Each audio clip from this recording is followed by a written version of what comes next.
परदेश चला जाए तो बच्चे को याद कर कर के रोती हो माँ, लेकिन भगवान का दर्शन नहीं हुआ। क्या भगवान के दर्शन के लिए आपकी आंखों में आंसू आते हैं? नहीं आते।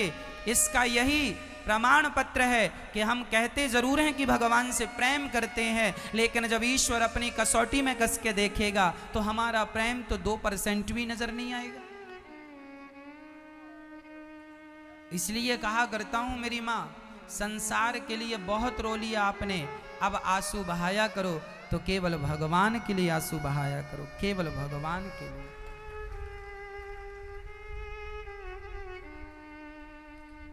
आप लोग वृंदावन जाते हैं, आप में से कितनों ने बिहारी जी का दर्शन किया है? इतने लोगों ने किया, ठीक है। आप बताइए, जब आप बिहारी जी का दर्शन करने गए तो बिहारी जी का दर्शन करते समय आपकी आंखों में आंसू थे या नहीं? नहीं। यदि थे तो अच्छा है, नहीं थे तो मैं कारण बताता हूं कि क्यों नहीं थे। मैया जी एक बात बताओ, प्रैक्टिकली बात है, आपका बेटा यदि पढ़ करके 4 साल बाद घर आया तो माँ उसे गले से लगा के 2 आंसू बहाएगी कि नहीं? ये स्वाभाविक है या नहीं? आपका भाई 4 साल बाद लौटा है तो बहन उसे गले लगा के रोएगी कि नहीं? हाँ या ना? अरे भाई, जिससे हम प्रेम करते हैं उससे बहुत दिनों बाद मिलते हैं तो अपने आप आंसू आ ही जाते हैं। आंसुओं को निमंत्रण तो देना नहीं पड़ता। हाँ या ना? मैया, विडंबना तो यह है कि आपके पास बेटे के लिए तो आंसू हैं, आपके पास भाई के लिए तो आंसू हैं, लेकिन महीने 2 महीने साल भर बाद बिहारी जी का दर्शन करने गए तो बिना आंसू के मिलके आ गए, आंसू भी नहीं बहा सके हम। क्यों? क्योंकि प्यार जितना भाई और बेटे से था उतना प्यार भगवान से होता तो आंसू जरूर आते। यदि बेटे के लिए आए तो भगवान के लिए क्यों नहीं आए? ये सवाल आपसे है। यदि नहीं आए तो इसका कारण है कि आपका प्रेम ही कमजोर है। हमारा प्रेम कच्चा है। हम कह जरूर रहे हैं बहुत प्यार करते हैं भगवान से, यदि प्रेम करोगे तो प्रेम की पहचान है कि बिहारी जी का दर्शन करते ही आंखों में अपने आप अश्रुधार बह जाएगी। ये प्रेम है, ये मिलना, ये जीवात्मा परमात्मा का मिलन है। सामान्य लोगों से अरे मेरा बचपन का दोस्त मिल जाए तो गले लगा के उसको गले लगाते ही आंसू आ जाते हैं। हाँ या ना? मतलब प्रेम आंसुओं से टपकता है। प्रेम का भी रूप होता है। कोई कहे महाराज जी प्रेम का रूप क्या है, प्रेम का रंग क्या है? तो प्रेम का रूप है जल। आंखों से निकला हुआ जो जल, वो जो आंखों से आंसू निकलते हैं वह आंसू ही वह प्रेम का स्वरूप है। सुदामा जब भगवान कृष्ण के दरवाजे गए तो सुदामा के लिए भगवान की आंखों में आंसू थे या नहीं? हाँ या ना? यदि भगवान की आंखों में भक्त के लिए आंसू हैं तो फिर भक्त की आंखों में भगवान के लिए आंसू क्यों नहीं है? क्यों नहीं है? यह क्यों का उत्तर आप अपने आप से दे देना, अपने आप को दे देना। जो आपकी आंखों में आंसू नहीं है, इससे पता चलता है कि हमारी पूजा सिर्फ फॉर्मेलिटी है। सामान्य भाषा में जिसे हम आडंबर कहते हैं, क्या कहते हैं? आडंबर। यदि हमारी आंखों में प्रेम के आंसू नहीं तो हमारी पूजा बेकार है। आज कृष्ण जन्माष्टमी, माना कि आज कृष्ण जन्माष्टमी है, आज आपने भगवान को लडुआ, पूड़ी, खीर, इमरती, रसमलाई, रसगुल्ला, कचौरी और ना जाने 56 प्रकार के क्या क्या व्यंजन खिलाए, सब खिलाया, तुलसी पत्ता डाला, खूब बढ़िया सा माला सजाया, खूब बढ़िया सा श्रृंगार किया, सोना चांदी का मुकुट ठाकुर जी को पहनाया, सब कुछ दिया, पर प्रेम के 2 आंसू नहीं दिए। तो जैसे दाल में सारे मसाले पड़े हैं लेकिन नमक नहीं है, नमक के बिना जैसे दाल फीकी होती है, उसी प्रकार तुम्हारे प्रेम के बिना तुम्हारी सारी पूजा फीकी है। सारी पूजा किसके बिना? प्रेम के बिना। नमक को राम रस कहते हैं। संतों की भाषा में नमक का नाम क्या है? यदि राम रस दाल में ना हो तो दाल अधूरी होती है। राम रस के बिना दाल अधूरी है, उसी प्रकार राम रस के बिना ये जीवन भी अधूरा है। बिना भक्ति के ये जिंदगानी अधूरी पूरी हो ही नहीं सकती। आपकी भक्ति तब तक कच्ची है जब तक आपकी आंखों में आंसू नहीं है। इसलिए भगवान से इतना प्रेम हो, इतना प्रेम हो, इतना प्रेम हो कि भगवान का नाम सुनते ही आंखों में आंसू आ जाएं। भगवान वृंदावन जाओ और वृंदावन की धरती में पांव रखते ही आपकी आंखों में आंसू आ जाएं। बिहारी जी का दर्शन करते ही, राधा रमण जी का दर्शन करते ही आपकी आंखों में आंसू आ जाएं। बस यही तो प्रेम है। भगवान को यही तो अच्छा लगता है। केवल मेरा भक्त मेरे लिए रोता है। मीराबाई रात रात रोती थी, तकिया बिस्तर सब गीला हो जाता था बिना रोए। अच्छा एक बात बताऊं मैया, आपका बच्चा कहता है मम्मी माँ ये खिलौना दिला दो, पिताजी ये खिलौना दिला दो, तो पिताजी और माँ जी क्या कहती हैं? ना तेरे पास तो खिलौना है ना, हम तुझे खिलौना नहीं दिलाएंगे। चल अभी तो दिलाया था 5 दिन पहले, रखा है घर में। जब बच्चे को माँ खिलौना नहीं दिलाती तो बच्चा क्या करता है? क्या करता है? बोलो मेरी माँ। रोता है। अब सोचो जब बच्चा जरूरत से ज्यादा रोने लग जाता है तो माँ बाप को फिर खिलौना दिलाना पड़ता है। विचार करो, सामान्य भाषा है, बिना रोए बच्चे को 20 रुपए का खिलौना माँ नहीं दिलाती तो बिना रोए तुम्हें भगवान कैसे मिल जाएंगे? ये तो सोचो। बिना रोए तो बच्चे को खिलौना नसीब नहीं होता, फिर बिना रोए तुम्हें भगवान मिल जाएंगे? केवल तुम्हारा सोना चांदी चढ़ाने से भगवान मिल जाएंगे? केवल तुम्हारे लड्डू मेवा मिष्ठान चढ़ाने से भगवान मिल जाएंगे? केवल तुलसी का पत्ता चढ़ाने से भगवान मिल जाएंगे? यदि ऐसा मिल जाए तो मैं 1 कुंटल तुलसी के पत्ते चढ़ा दूं। यदि 1 किलो सोना चढ़ाने से भगवान मिल जाए तो चलो मैं 1 किलो सोना चढ़ा दूं।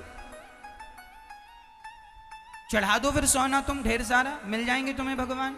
ना मेरी माँ, ये व्यर्थ की बकवासें हैं, केवल व्यर्थ की। इसे आडंबर कहते हैं।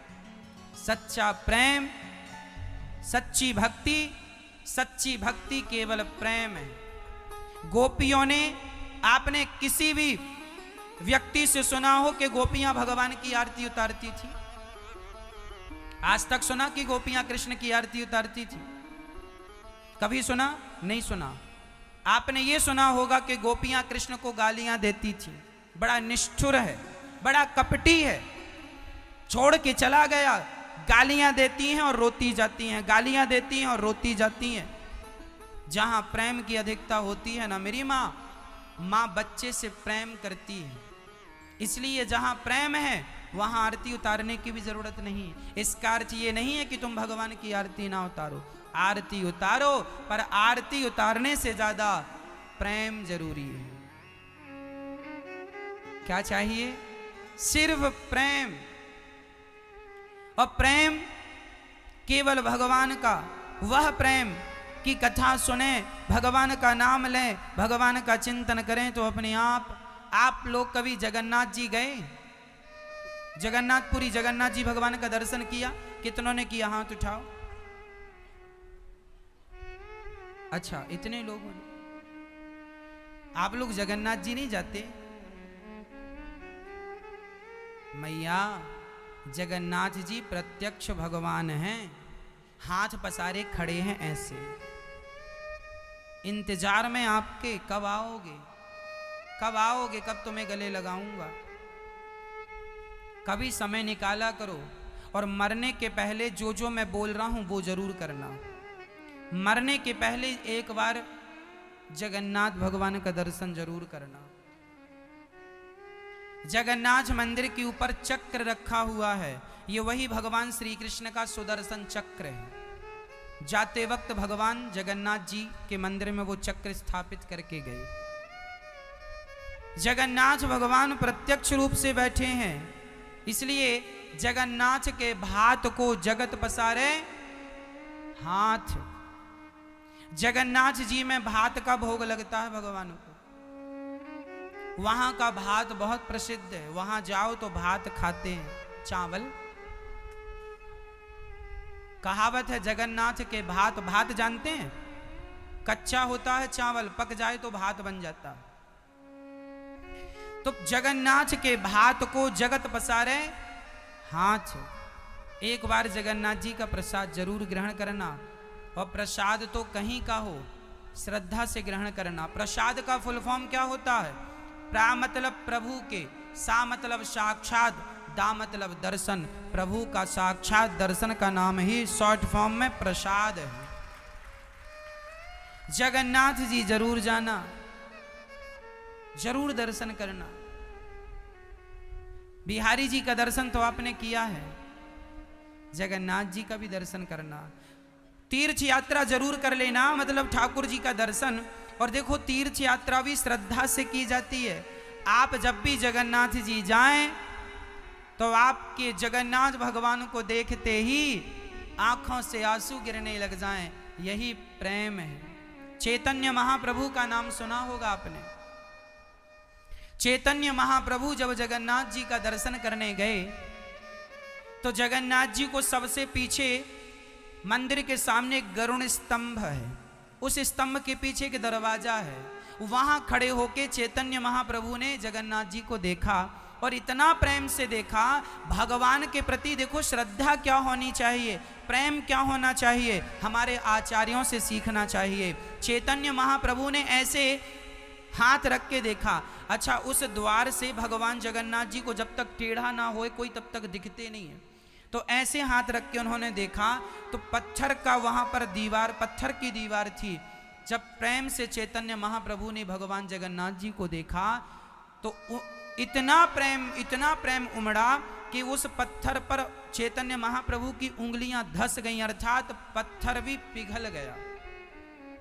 जिस पत्थर पर खड़े थे उस पत्थर पर चरणों के चिन्ह अंकित हो गए। आज भी वह पत्थर जगन्नाथ जी में रखा है जिसमें चैतन्य महाप्रभु जी के चरणों के निशान बने। आज भी उस दरवाजे को, उन पत्थरों में कोई गाइड आपको हो वहां बताने वाला तो बताते हैं उंगलियों के निशान, आप भी जमा के देखना, उंगलियों के निशान बने हैं चैतन्य महाप्रभु के। कहने का तात्पर्य यह है कि भगवान की भक्ति में इतना खो जाओ, इतना खो जाओ कि आपका हृदय इतना द्रवीभूत हो जाए कि हम पिघल जाएं। अर्थात भगवान का दर्शन करते करते जैसे जैसे लोहा यदि अधिक ताप में रखा जाए तो लोहा पिघल कर पानी बन जाता, हाँ या ना? सोना भी पिघल कर पानी बन जाता है अधिक ताप में, हाँ या ना? जैसे अधिक तापमान में चांदी, सोना, यहां तक कि ज्वालामुखी फटती है तो पत्थर भी पानी बन के पिघलता है, पानी की तरह पिघल जाता, हाँ या ना? आग के अधिक ताप में पत्थर को भी पिघलाने की ताकत है, सोना और चांदी को पिघलाने की ताकत है। उसी प्रकार जब प्रेम की अधिकता हो जाती है तो उस प्रेम के कारण शरीर पिघल जाता है। भक्त जिसे छू दे वो पिघल जाता है। एक दुष्ट आदमी को भी यदि भक्त छू देगा तो दुष्ट आदमी का भी आकार बदल जाएगा, उसका विकार समाप्त हो के उसके अंदर भी भगवान के प्रति श्रद्धा जाग जाएगी केवल स्पर्श करने मात्र से। जैसे कोरोना की बीमारी एक को छू लेने से दूसरे को हो जाती है, उसी प्रकार भक्ति की बीमारी एक ने भक्त ने दूसरे को छू लिया तो जिसे छूया है वो भी भक्त बन ही जाएगा।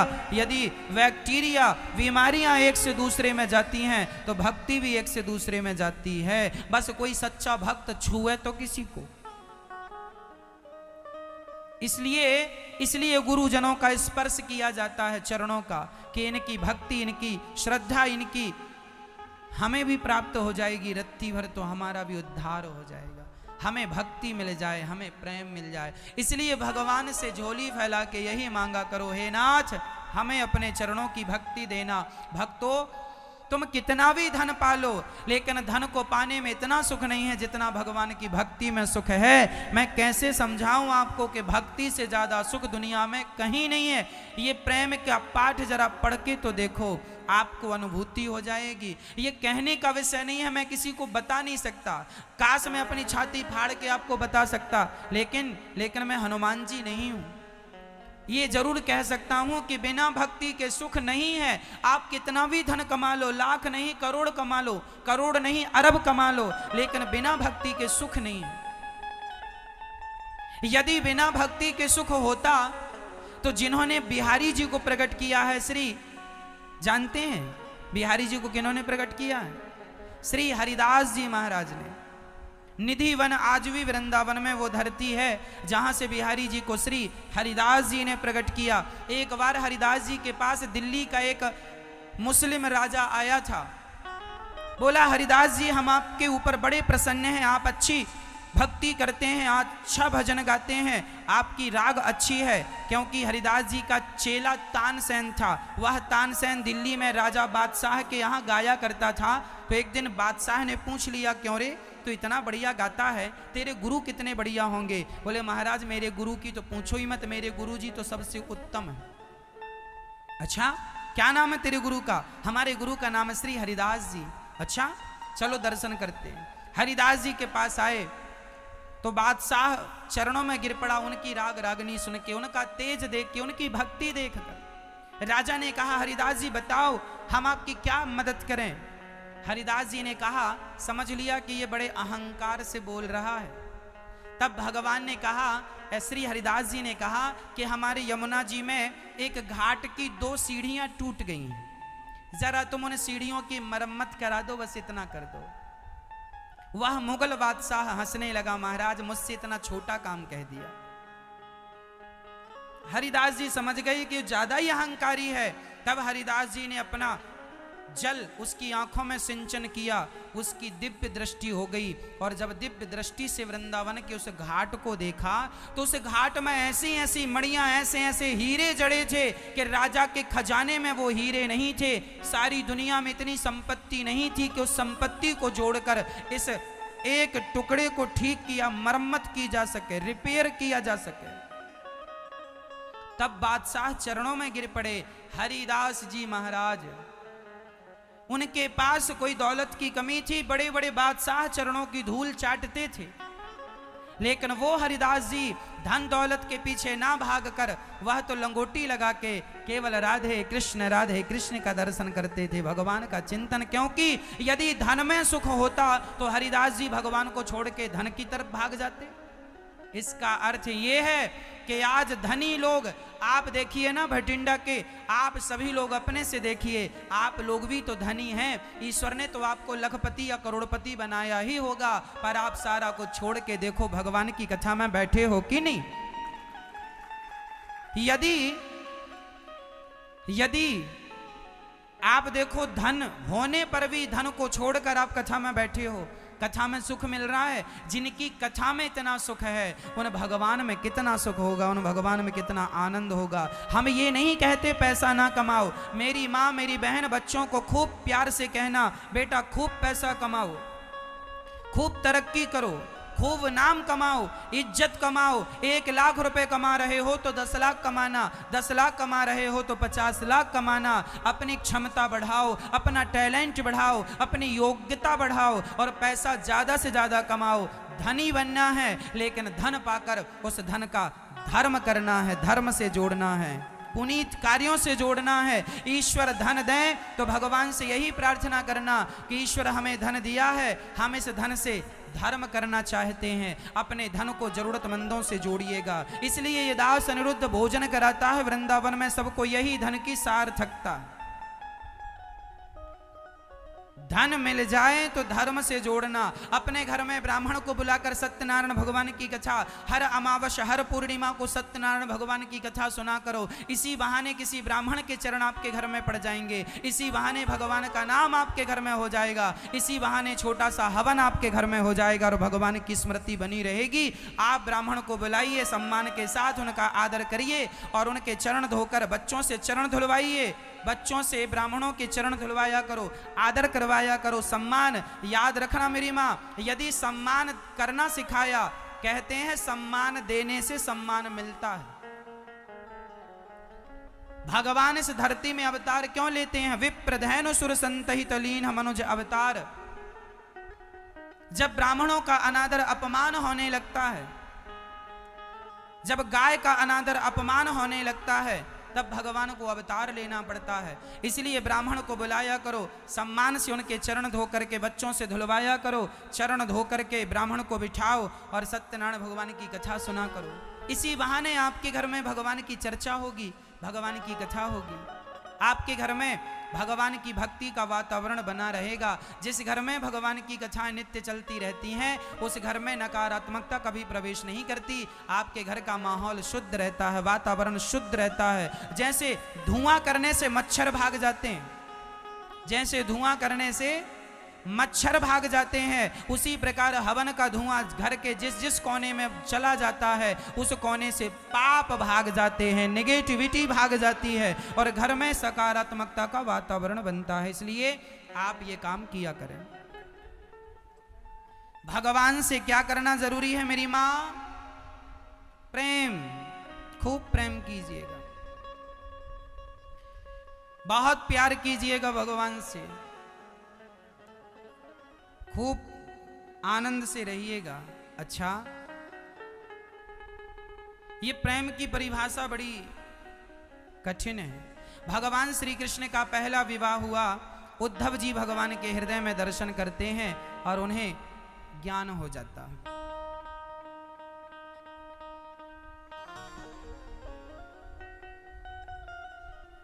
भगवान श्री कृष्ण का विवाह रुक्मणी जी से हुआ। पहले पुत्र का नाम था प्रद्युम्न, प्रद्युम्न का सम्रासुर का उद्धार करके रति से विवाह हुआ। भगवान का दूसरा विवाह हुआ जामवंत की बेटी जाम्बवती।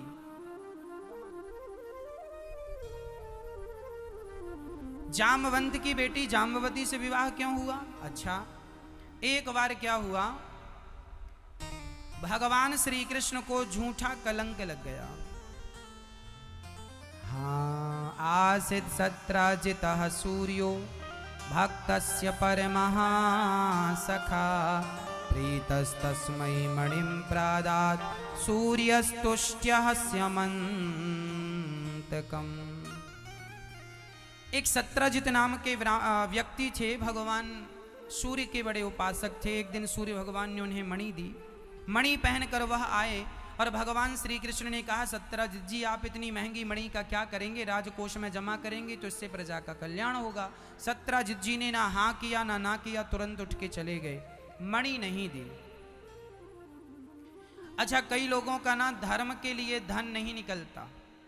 कहो कि भाई थोड़ा सा दान पुण्य करो तो उनका धन नहीं निकलता। डॉक्टरों को भले लाखों रुपए दे देंगे। सत्राजित का भी ऐसी हाल था। भगवान ने कहा कि हमें धन दे दो, इससे हम प्रजा का कल्याण करेंगे, पर सत्राजित ने भगवान को धन नहीं दिया। क्या किया?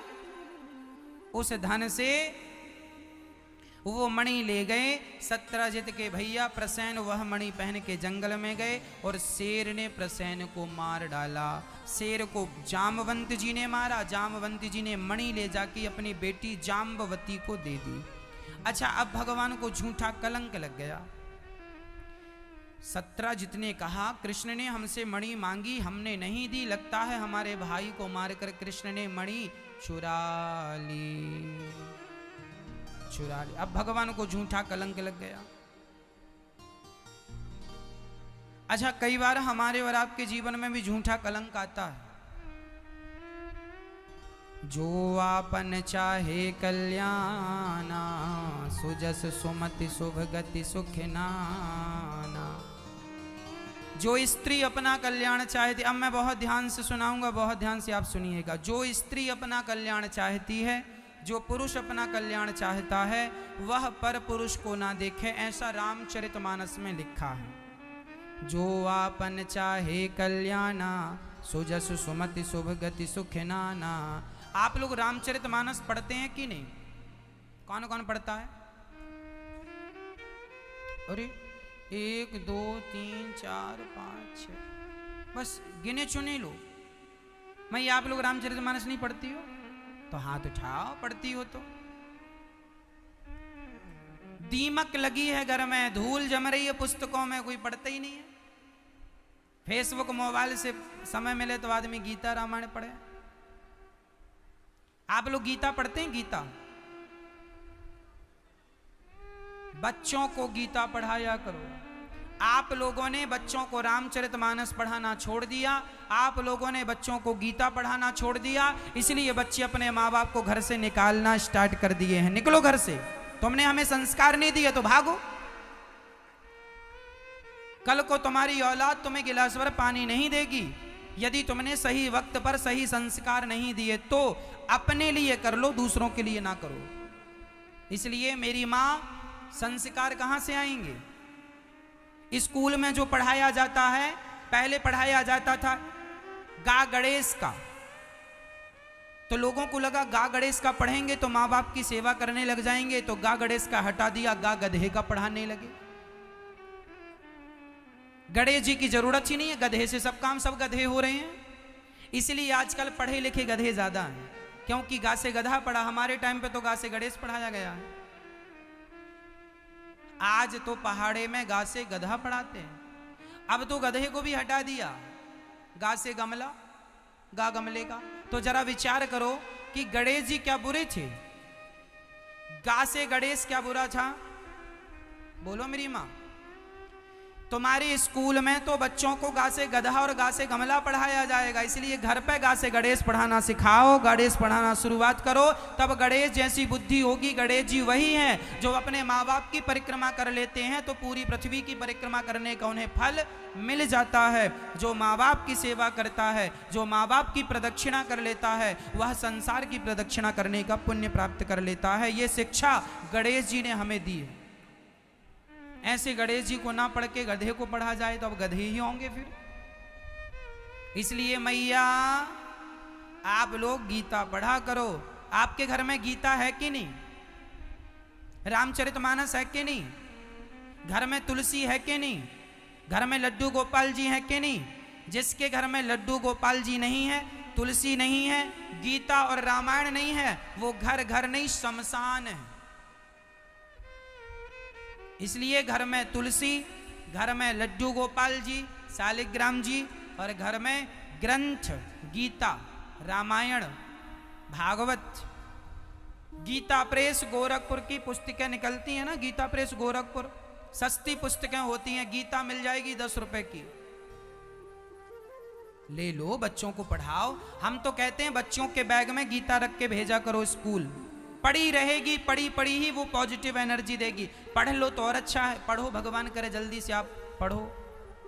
आपको बता दूं आपकी जानकारी के लिए, अमेरिका की यूनिवर्सिटी में गीता पढ़ाना अनिवार्य है। गीता पढ़ाई जा रही है अमेरिका में, और भारत के लोग गा से गधा पढ़ रहे हैं। ये दुर्भाग्य है भारत का कि यहाँ के लोग गीता नहीं पढ़ते। अमेरिका के लोग गीता पढ़ने लग गए हैं, जापान के लोग गीता पढ़ने लग गए। आप वृंदावन आना, वहाँ की अमेरिका, जापान, लंदन, पेरिस की गोरी गोरी महिलाएं आके वृंदावन में तिलक लगा के, कंठी पहन के हरे कृष्णा कृष्णा कृष्णा हरे हरे जपती हैं। उनसे शुद्ध हिंदी नहीं आती, हरे कृष्णा वो नहीं कह सकते, तो हरे कृष्णा कृष्णा कृष्णा हरे हरे कहते हैं। आज विदेशी आते हैं, आकर हिंदू बन जाते हैं। मैया बात कर लो पहले। आज विदेशी आते हैं, आकर हिंदू बन जाते हैं। राम नाम की जपते माला भक्ति में रम जाते हैं। धरा ये जिस पर घूम रही, हम उसी केंद्र के बिंदु हैं। गर्व से कहो हम हिंदू हैं, हम हिंदू हैं, हम हिंदू। हिंदी है हम वतन है, हिंदोस्तां हमारा। मेरी माँ, आज अमेरिका, जापान के लोग अधिक मात्रा में हिंदू धर्म अपना रहे हैं। अमेरिका में महिलाएं साड़ी पहनने लग गई हैं। अमेरिका में महिलाएं मांग भरने लग गई हैं और भारत की महिलाएं मांग नहीं भरती। अमेरिका में मंडप गाड़ के विवाह होने लगा, हल्दी तेल चढ़ने लगा, और भारत के लोग अभी जीन्स पहन के घूम रहे हैं। वहां की लड़की धोती पहनने लगी, यहां की लड़की जीन्स पे आ गई है, और वो भी फटा जीन्स पहनती है, वो भी फटा कपड़ा पैसे से लाती है।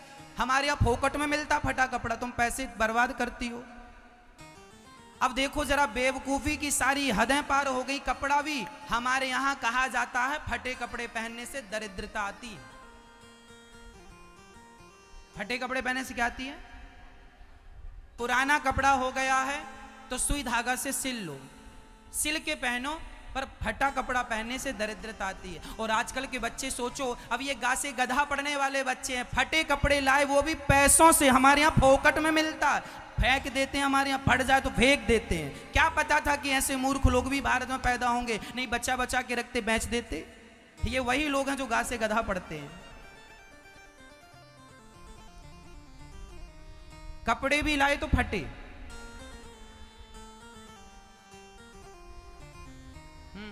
और पढ़ा लो गा से गधा।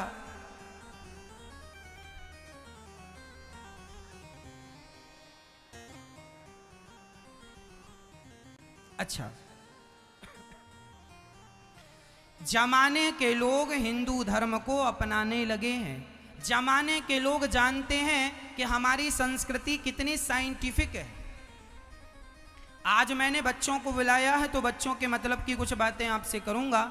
मैं शास्त्रों को साइंटिफिक रूप में कन्वर्ट कर रहा हूं, ध्यान से सुनिएगा। हमारे वेद, हमारे पुराण।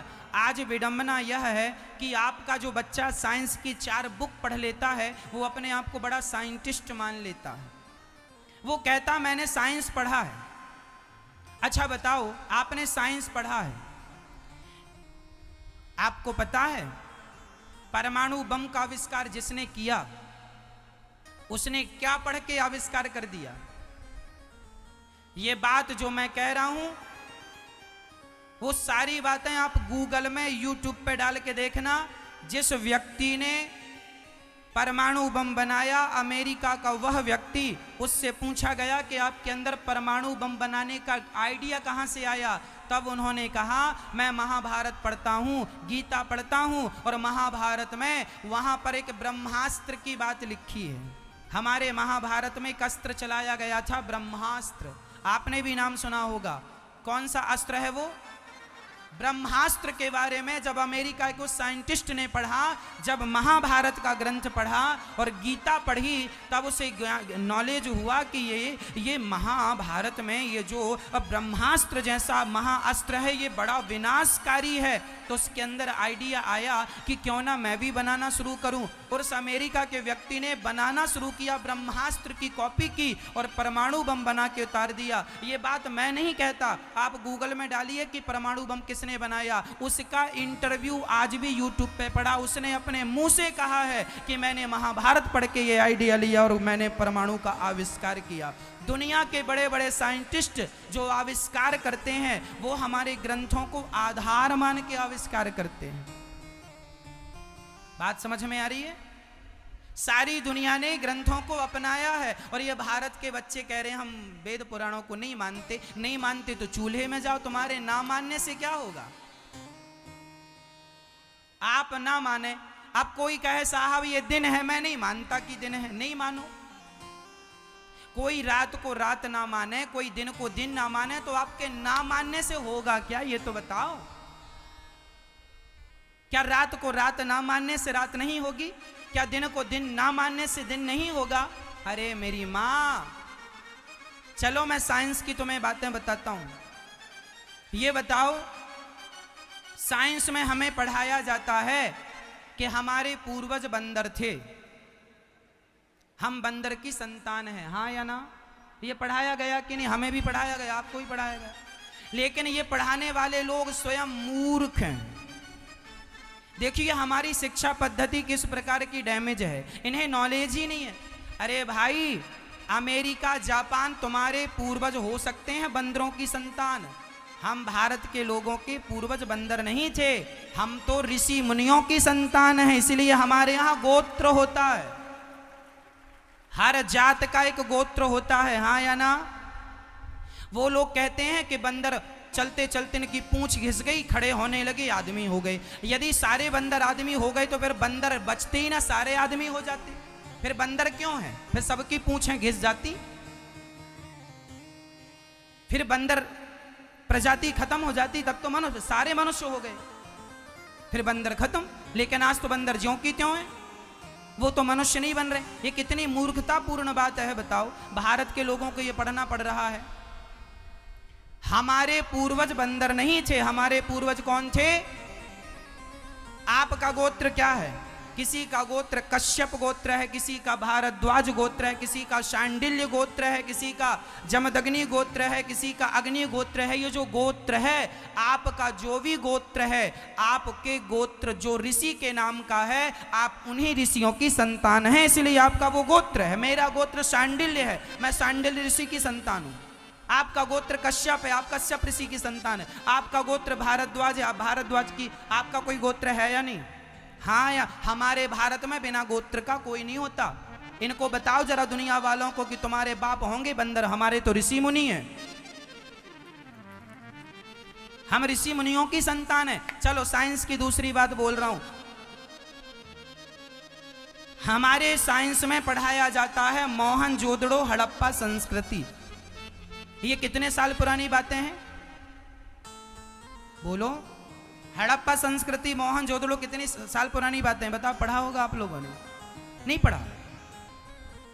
2000 ओनली 1800 2000 वर्ष पुरानी बातें हैं। हड़प्पा और मोहनजोदड़ो, ये संस्कृति कितने साल पुरानी है? हमें पढ़ाया गया, हम पढ़े हैं इस बात को। कितने साल पुरानी है? ओनली 2000 वर्ष। आप गूगल में डालेंगे सब आएगा। साइंस मानता है कि मोहनजोदड़ो हड़प्पा संस्कृति के पहले कुछ नहीं था। जंगल में लोग रहते थे, ना कपड़े पहनते थे, ना उनके पास खाने को कुछ होता था। ऐसा साइंस पढ़ाता है आपको और आप पढ़ते हैं। ये बात बिल्कुल मैं खारिज कर रहा हूं प्रमाण के साथ। मेरी बात गलत निकले तो आप जो सजा देंगे मंजूर है। आप इतिहास, साइंस इतिहास जानती है केवल 2000 साल का। साइंस के पास कितने साल पुराना इतिहास मौजूद है? ओनली 2000। अब मेरी सुनो, हमारे पास 5000 साल पुराना तो सबूत है। ये जो भागवत हम आपको सुना रहे हैं, ये 5500 साल पहले वेद व्यास जी ने, भगवान ही व्यास रूप में आए और उन्होंने लिखा। तुम मोहनजोदड़ो हड़प्पा संस्कृति की बात मानते हो, इससे पहले कुछ नहीं था। मैं उदाहरण देके समझाता हूं, प्रमाण देता हूं। गूगल सामने है, पूछ लेना गूगल बाबा से। 5000 साल पहले भगवान श्री कृष्ण कितने साल पहले आए? ये कौन सा युग चल रहा है?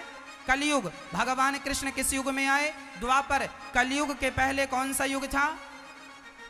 कलयुग के पहले द्वापर युग था। द्वापर में भगवान कृष्ण आए और द्वापर के अंत में आए। जब भगवान गए उसी दिन से कलयुग स्टार्ट हो गया। और सुनिएगा, भगवान को गए लगभग 5500 साल हुआ है। इस कलयुग को आए कितना साल हुआ? अभी लगभग 5500 साल। गूगल में सर्च करेंगे आ जाएगा। अब सुनना, भारत के वैज्ञानिकों को समुद्र के अंदर एक नगरी मिली है, जिस नगरी का नाम द्वारिका है। टीवी पर यह न्यूज चली थी, अखबार में छपा था। ये 2 साल भी नहीं हुआ इस घटना को। अभी समुद्र के नीचे क्या मिली है? क्या मिली है? जोर से। द्वारिका। किसे मिली है? मुझे नहीं, साइंस को, साइंटिस्टों को, वैज्ञानिकों को, भारत के वैज्ञानिकों को मिली। फिर सारी दुनिया के वैज्ञानिकों ने आके उसमें रिसर्च किया और रिसर्च करके पाया कि वह नगरी लगभग 5500 साल पुरानी है। ये बात भागवत में लिखी है कि भगवान जब गए तो द्वारिका को पानी में डुबा के गए। पानी में डुबा के गए। हम कहते तो आपको लगता महाराज जी तो मूर्ख बना रहे हैं, पानी में डुबा के चले गए, आपने कह दिया, हमने मान लिया क्या? अरे भाई अब मत मानो, प्रमाण दे रहा हूं। साइंस को मिल चुकी है, वैज्ञानिकों को मिल चुकी है। जो हम कहते हैं, जो हमारे ग्रंथों में लिखा है, वह आज विज्ञान की कसौटी में खरा उतर रहा है कि नहीं? हाँ या ना? फिर इसलिए शास्त्रों पर संदेह ना। ये शास्त्र पूरा साइंटिफिक है। पृथ्वी से सूर्य की दूरी कितनी है बताओ? पृथ्वी से सूर्य की दूरी कितनी है? 14 अरब किलोमीटर, लगभग 14 अरब किलो। ऐसा पृथ्वी से सूर्य की दूरी विज्ञान बताते हैं, साइंटिस्ट बताते हैं। और यही दूरी गोस्वामी तुलसीदास जी ने हनुमान चालीसा में बता दिया, युग सहस्त्र योजन पर भानु। पृथ्वी से सूर्य कितनी दूरी है? युग सहस्त्र योजन, योजन मतलब 8 किलोमीटर, पर भानु मतलब कितने? युग सहस्त्र, 1000 युग का डिवाइड कर लो आप, गुणा भाग कर लो, वही दूरी निकल के आएगी जो दूरी आज साइंस के पास है। युग सहस्त्र योजन पर भानु, लील्यो ताहि मधुर फल जानु। ये सुंदरकांड की हनुमान चालीसा की चौपाई है। हमारे ऋषि मुनि ने सारी चीजें साइंटिफिक बताई हैं। ये शास्त्रों में जो लिखा है मन मुताबिक नहीं लिखा, कपोल कल्पना नहीं, साइंटिफिक है। अब मैं आपको जरा मेडिकल साइंस की तरफ ले चलूं। सबसे पहली सर्जरी किसने की बताओ? बताओ नहीं, हम बताएंगे। सबसे पहली सर्जरी भगवान शंकर ने की थी गणेश जी की। गणेश जी का सिर कट गया तो उनके सिर पे कौन सा सिर लगाया? हाथी का। आज साइंस के लिए यह बात चुनौती है, करके दिखाओ तुम कि तुम आदमी के धड़ में हाथी का सिर कैसे लगाओगे। लेकिन शंकर जी इतने बड़े वैज्ञानिक थे, इतने बड़े साइंटिफिक उनके पास ज्ञान था, उनके पास वो मेडिकल साइंस के अधिष्ठात्र थे। उन्होंने पहली सर्जरी की और उन्होंने गणेश जी के सिर पे हाथी का सिर जोड़ दिया। ये सर्जरी थी कि नहीं? साइंस की बात हमारे शास्त्रों में पाई जा रही है या नहीं? मेडिकल साइंस है कि नहीं? पहला। दूसरी सर्जरी भी शंकर जी ने की अपने ससुर जी की। ससुर जी के सिर पे बकरे का, शंकर जी कह रहे हैं केवल हाथी का नहीं, हम बकरे का सर भी लगा के आदमी को जिंदा कर सकते हैं। ससुर को जिंदा किया, बेटे को जिंदा किया। तीसरा, साइंस की बात करते हो, मैं आपको प्रमाण देता हूं। मेडिकल साइंस कितना गहरा हमारे शास्त्रों में है, जरा सुनिएगा। स्त्री के अंदर बेटा है कि बेटी है, यह बात पता कब चलती है? कितने महीने में पता चलती है? बोलो मेरी मां। आज तो लिंग परीक्षण के लिए सरकार ने बैन लगा दिया, लेकिन पहले लिंग परीक्षण हो जाता था कि बेटा है कि बेटी, मशीनों के द्वारा। तो ये लिंग परीक्षण गर्भावस्था में कितने महीने का गर्भ होने के बाद होता था, मुझे जरा बताओ? 3 महीने का। आप बता रहे हैं, ये मैं नहीं बता रहा हूं, आप बता रहे हैं। बोल दिया ना आपने 3 महीना। 3 महीने के बच्चे का ही लिंग परीक्षण। 3 महीने के पहले बच्चे का लिंग बनता ही नहीं है। मां के पेट में संरचना चलती है ना।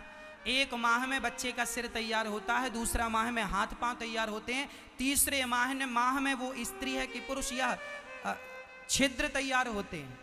अब सुनना, ये बात साइंस को कब पता चली, आप लोगों को कब पता चली कि 3 महीने में पता चलेगा कि बेटी है कि बेटा? आज से लगभग 20-25 साल पहले। बस ये कब आया मार्केट में? ये साइंस ने, विज्ञान ने इतनी तरक्की कर ली मैया कि उन्होंने ऐसी मशीनें बना ली कि वो आपके बारे में ये पता लगा लेते हैं कि आपके पेट में बेटा है या बेटी है। ये बात आपको 20-25 साल और अधिक ले लें तो 40 साल पहले पता चली, जबकि 40 साल पहले नहीं पता चली। फिर भी हम मोटा मोटा 40 साल लेके चलें। 40 साल पहले संसार के, भारत के नहीं अपितु दुनिया के वैज्ञानिकों को पता चला कि स्त्री के पेट में बेटा की बेटी।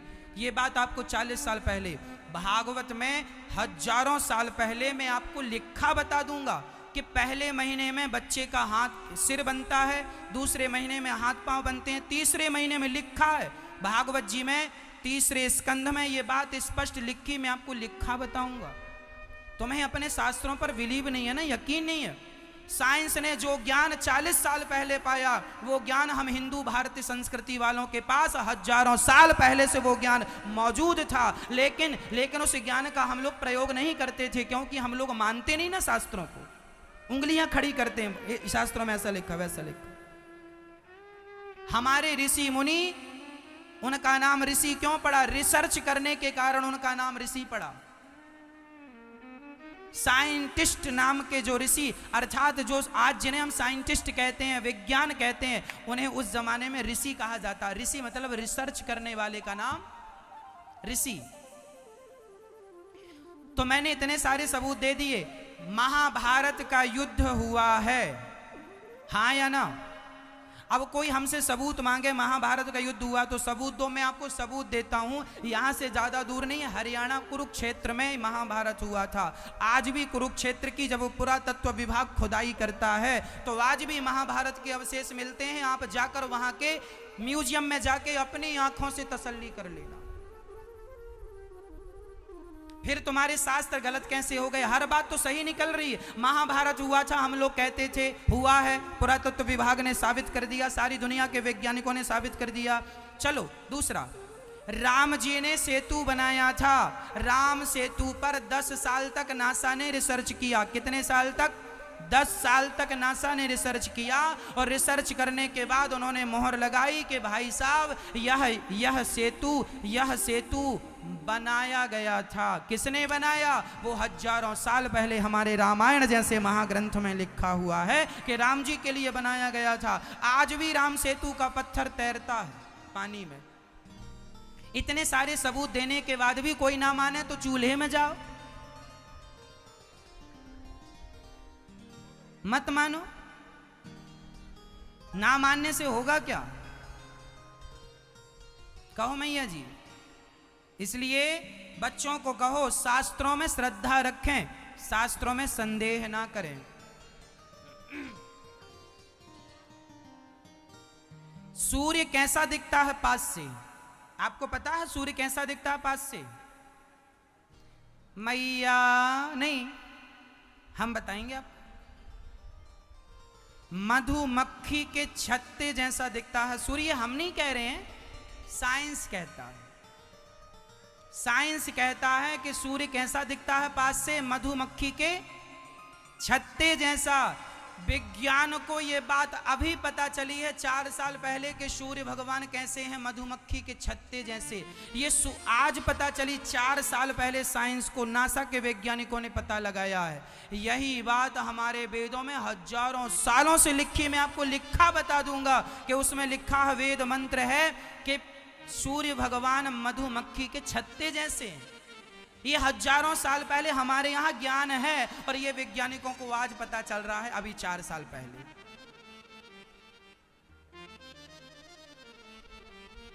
हाँ मैया, समझ में आ रहा है कुछ? एक और आखिरी सबूत देके इस मैटर को पूरा करते हैं। मैया समझ में आ रही है? ये बातें हम इसलिए बोल रहे हैं ताकि आपके बच्चे ज्यादा साइंस ना आपको झाड़ें, इसलिए बता रहे हैं। आपको भी जरा नॉलेज होना चाहिए कि ज्यादा साइंस ना किया करो। हाँ, साइंस की 4 पुस्तकें पढ़ के तुम अपने आप को ज्ञानी समझने लग गए। जो बड़े बड़े साइंटिस्ट हैं आज वो भगवान के अस्तित्व को मानते हैं। हमारे भारत की सबसे बड़ी अनुसंधान रिसर्च जो है सेंटर, इसरो कहते हैं उसे। क्या नाम है उसका? इसरो, जानते ना? इसरो के जो चीफ हैं, जिन्होंने अभी मंगल ग्रह पर यान छोड़ा था, किसी कारणवश वह क्षतिग्रस्त हो गया। थोड़ी सी दूरी बची थी और वह क्षतिग्रस्त हो गया था। आप लोगों ने देखा, बड़ा अफसोस हुआ। फिर दूसरा छोड़ा जाने की तैयारी है, मंगल तक जाने की, चांद के उस हिस्से तक जाने की जहां मंगलयान छोड़ा गया। उसका नाम था मंगलयान, ऐसी नाम था? सही या गलत? क्या नाम है उसका? इसरो। हमारी भारत की वह संस्था जो साइंस पर बहुत ज्यादा रिसर्च करती है, उसका नाम क्या है? इसरो। इसरो के जो चीफ हैं, आपने भी उनकी तस्वीर देखी होगी, सांवले से हैं वो भैया, भाई साहब। इतने बड़े वैज्ञानिक हैं कि अमेरिका और नासा के वैज्ञानिकों को भी चुनौती दे दी, चैलेंज दे दिया। इसरो के सबसे बड़े वैज्ञानिक हैं, वह भी भगवान को प्रणाम करते हैं, वह भी ईश्वर के अस्तित्व को नहीं नकारते। वो ये कहते हैं अपने इंटरव्यू में कि भगवान की कृपा से ही हमें सफलताएं मिलती हैं, वो ना चाहें तो हम कोई सफलता ना प्राप्त करें। हम साइंस पढ़ लें, साइंटिस्ट हो जाएं, अच्छी बात है, लेकिन हम साइंस पढ़ के ईश्वर पर उंगली उठा दें, ये तो बड़ा गलत हो जाएगा। जिस परमात्मा ने तुम्हें बनाया उस पर तुम उंगली उठा दो। आखिरी सबूत, आखिरी प्रमाण मैं आपको देके इस बात को पूरी करूंगा। देने को तो बहुत सारे साइंटिफिक प्रमाण हैं मेरे पास, आपको पूरा समय इसी में चला जाएगा, पर फिर भी मैं आपको एक आखिरी और देता हूं। मैया ये बताओ कि आकाश में, अंतरिक्ष में कौन सी ध्वनि गूंज रही है? बताओ, बोलो। साइंस क्या कहता है इस बारे में? आपने कभी साइंस को पढ़ा, सुना? ये जो बातें हैं ये हम नहीं कह रहे हैं, साइंस का रिसर्च है, गूगल करके देख लेना तुरंत। आकाश में, अंतरिक्ष में, यहां से हजारों किलोमीटर ऊंचाई पर ब्रह्मांड में कौन सी ध्वनि गूंज रही है? जरा हमें बताइयो जोर से। क्या? ओम। ये हम नहीं कह रहे हैं, अखबार में छपा था, मेरे पास कटिंग रखी है, आपको विश्वास दिलाने के लिए रखा हूं। गूगल करके देखना, साइंस के बारे में आपको ये सारी चीजें मिल जाएंगी। ये हम नहीं कह रहे हैं, अमेरिका और चाइना के जो बड़े बड़े वैज्ञानिक हैं उन्होंने यंत्र लगाए और वहां रिकॉर्ड किया अंतरिक्ष में हजारों किलोमीटर की ऊंचाई पे कि वहां ध्वनि क्या है। बहुत सूक्ष्मदर्शी यंत्र थे जो बारीक सी आवाज को भी कैद कर लें। उन यंत्रों के द्वारा जब उन्होंने सुना तो कौन सी ध्वनि निकली? ओम। ये हम नहीं कह रहे, ये साइंस कह रहा है। अब सारी दुनिया ओम की ध्वनि अंतरिक्ष में सुन रही है और हमारे भारत में एक जगह है ओमकारेश्वर। वो पूरी बनावट किसकी है? इसलिए उसका नाम ही पड़ा ओमकारेश्वर। वहां 12 ज्योतिर्लिंग में एक ज्योतिर्लिंग विराजमान है, नर्मदा मां का तट है। वह ऊपर से देखने में क्या है? पूरा ओम। कहने का तात्पर्य यह हुआ कि हमारे जो वेदों की शुरुआत होती है वो किससे होती है? ओम से। और अंतरिक्ष में क्या गूंज रहा है? ओम। इसका मतलब यही हुआ कि हमारे वेद पुराण बिल्कुल साइंटिफिक हैं कि जो सूर्य जप रहे हैं वही हम जप रहे हैं, हम गलत नहीं है। सूर्य भी ओम जप रहे हैं, अंतरिक्ष भी ओम जप रहा है और हम भी ओम नमो भगवते वासुदेवाय जप रहे हैं। तो हमारी पूजा भक्ति बिल्कुल साइंटिफिक है या नहीं? इसलिए शास्त्रों में संदेह नहीं, शास्त्रों में श्रद्धा हो। समझ में आ गई सारी बातें? बहुत सारी बातें और भी हो सकती हैं साइंस की, पर समय नहीं है। हमने आपको इतना बताया, इतना अपने बच्चों को बताया। आपके बच्चे ज़्यादा साइंस की बातें करें तो ये सब बता दिया करो। भोली भाली मैया कुछ जानती नहीं है, सो मैंने कहा चलो आपको भी 2-4 साइंस की बातें बता ही दें। याद रहेंगी मैया कि भूल जाएंगी?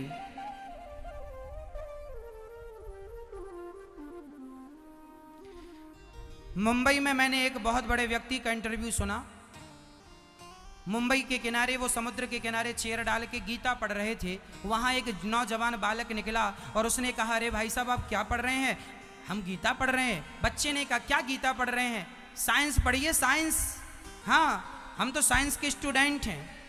तब उन्होंने गीता बंद करी, उस बच्चे को बिठाया, बेटा यहाँ बैठ, तू कहाँ पढ़ता है? उन्होंने यूनिवर्सिटी का नाम बताया, मैं फलानी यूनिवर्सिटी में पढ़ता हूँ।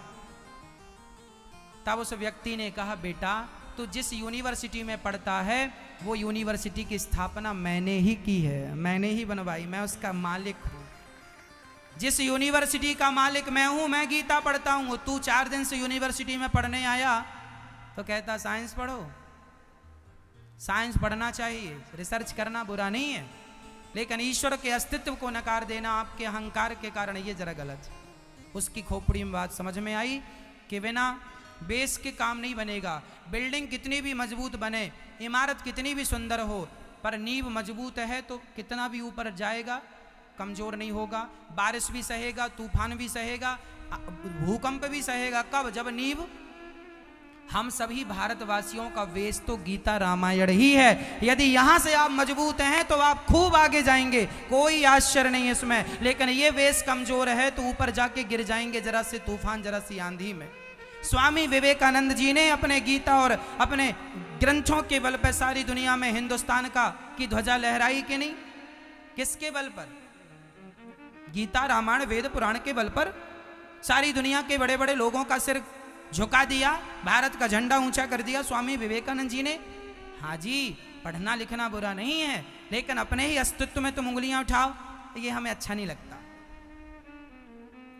खूब पढ़ जाओ भारत के बच्चों और पढ़ के अपने भारत का नाम रोशन करो, है ना? ये थोड़ी कि तुम भारत के बच्चे पढ़ के अमेरिका में गए और वहाँ की चटनी खाने लगे और भारत को गालियाँ देने, अरे भारत में तो कुछ नहीं है, भारत में कुछ नहीं है। कई लोग भारत के लोग खाते पीते भारत की हैं, पले बढ़े यहाँ और गुणगान जमाने का गा रहे हैं। ऐसा आप लोग ना करना, मेरी प्रार्थना। जिस मिट्टी में खाए हो, कहावत है जिस पत्तल में खाए हो उसमें छेद। जियो मरो अपने देश के लिए, मरो अपने देश के लिए जियो। जो करना है देश के लिए करो। भगवान श्री कृष्ण को झूठा कलंक लगा दिया। क्यों लगाया कलंक? जो आपन चाहे कल्याणा, सुजस सुमति शुभ गति सुख नाना, सो पर नार लीलार गुसाई, तजऊ चौथ के चंद्र की नाई। जो स्त्री अपना कल्याण चाहती है, जो पुरुष अपना कल्याण चाहता है, वह पर नारी और पर पुरुष से बचे। हमें किससे बचना चाहिए मैया? पराई स्त्री से। आज भारत में सबसे बड़ी प्रॉब्लम क्या चल रही है जानते हो? आज हमारा चरित्र बिगड़ता जा रहा है। आज आप पढ़ लिख तो अच्छा रहे हैं, ग्रोथ तो अच्छी, तरक्की तो अच्छी, पैसा तो अच्छा कमा रहे हैं, पैसा तो कमा रहे हैं, पर अपना चरित्र गवा रहे हैं। आजकल के बच्चे चरित्र गवा लेते हैं अपना, जिसे कैरेक्टर कहते हैं सामान्य भाषा में। आपका चरित्र, आपका कैरेक्टर अच्छा होना चाहिए। यदि चरित्र गिर गया, चरित्र बिगड़ गया, तो फिर हम पैसा कमा के करेंगे क्या? इसलिए हमारे जीवन में हमारा घर बड़ा हो ना हो, हमारी कमाई बड़ी हो ना बड़ी हो, पर हमारा चरित्र बड़ा होना चाहिए, कैरेक्टर बड़ा होना चाहिए। हाँ या ना? हाँ कि ना? इसलिए चरित्रवान बनिएगा। एक बहन मेरे पास आई, रोने लगी, महाराज जी हमारे पति किसी महिला के चक्कर में पड़ गए हैं। सारी कमाई उसे देते हैं, सारा पैसा उसे देते हैं, हमारा छोटा सा बच्चा है, ना तो इसे देखते हैं, ना तो इससे बात करते हैं, ना हमारे पति घर आते हैं। पड़ोसन ने क्या जादू किया, दिन रात उसी के पास रहते हैं, सारी इनकम उसे, पैसा उसे देते हैं। मैं तो बर्बाद हो गई। मेरा हंसता खेलता घर पड़ोसन ने आग लगा दी। मेरे पति को अपने झूठे चंगुल में, प्यार के झूठे जाल में फंसा लिया। क्या बताएं महाराज जी, हमें लगता हम माँ बेटे आत्महत्या कर लें। आज ये समस्या लगभग हर गली हर मोहल्ले की है। आज बहुत सारी महिलाओं की ये समस्या है, महाराज जी हमारे पति का किसी पड़ोसन के साथ, किसी महिला के साथ चक्कर चल रहा है, अफेयर चल रहा है। क्या करूं मैं? एक बात बताएं मैया, एक स्त्री का घर बिगाड़ने में एक स्त्री ही जिम्मेदार होती है। एक स्त्री का घर एक स्त्री ही बिगाड़ती है। इसीलिए मैं भारत की सारी स्त्रियों को एक बात कहना चाहता हूं हाथ जोड़ के, और भारत के सारे पुरुषों को कहना चाहूंगा हाथ जोड़ के, कि आप अपने चरित्र से ना गिरिए।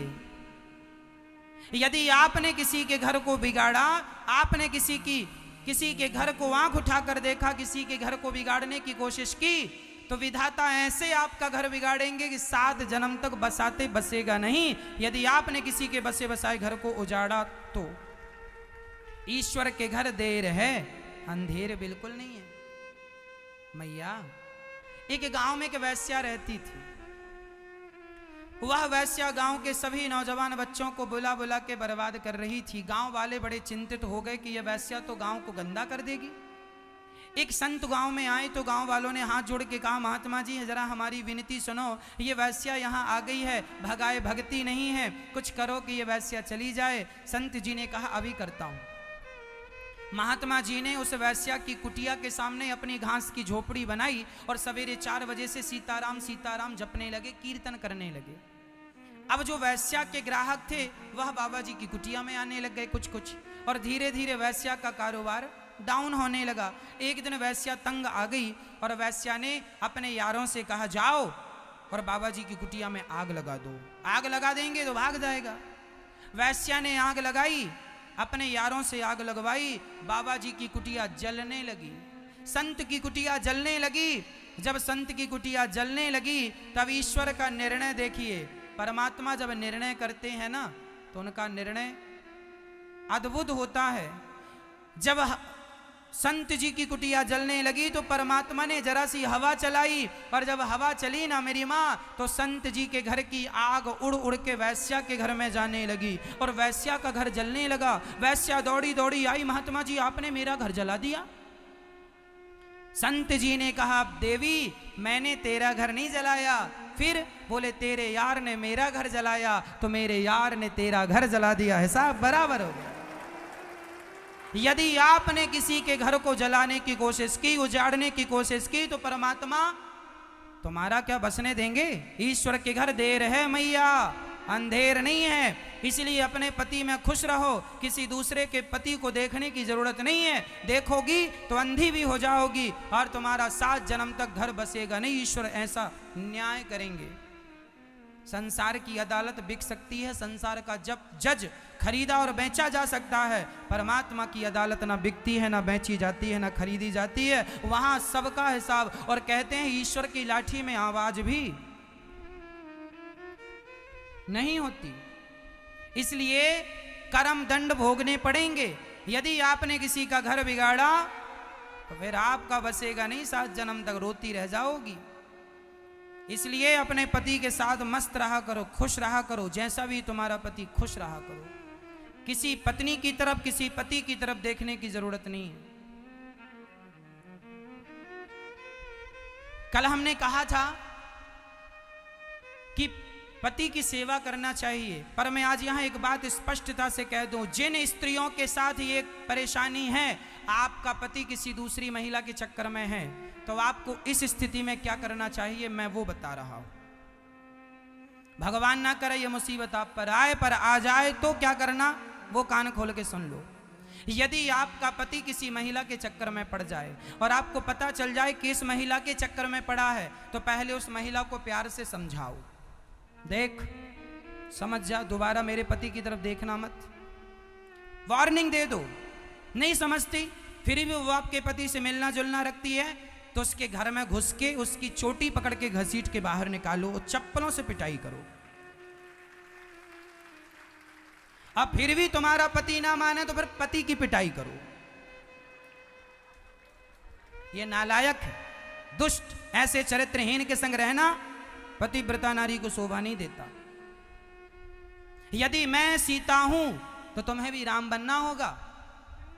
यदि पत्नी पतिव्रता है तो पति को भी पत्नीव्रता होना चाहिए। सीता को राम ही मिलते हैं, सीता को रावण तो नहीं मिलते। इसलिए समझा दो अपने अपने पतियों को, ठीक ठीक रास्ते पर चला करें, नहीं तो काली बन जाया करो। तुम्हारा भोलापन, यदि तुम दुर्गा हो, यदि तुम अन्नपूर्णा हो, तुम लक्ष्मी हो, तो तुम महाकाली भी हो। अपने रूप को पहचानो। जरूरत पड़ने पर दुर्गा, जरूरत पड़ने पर अन्नपूर्णा, जरूरत पड़ने पर लक्ष्मी, और जरूरत पड़ने पर महाकाली का रौद्र रूप ले लिया करो। तब ये सुधरेंगे, तुम्हारे पति लोग नहीं सुधरने वाले नहीं है।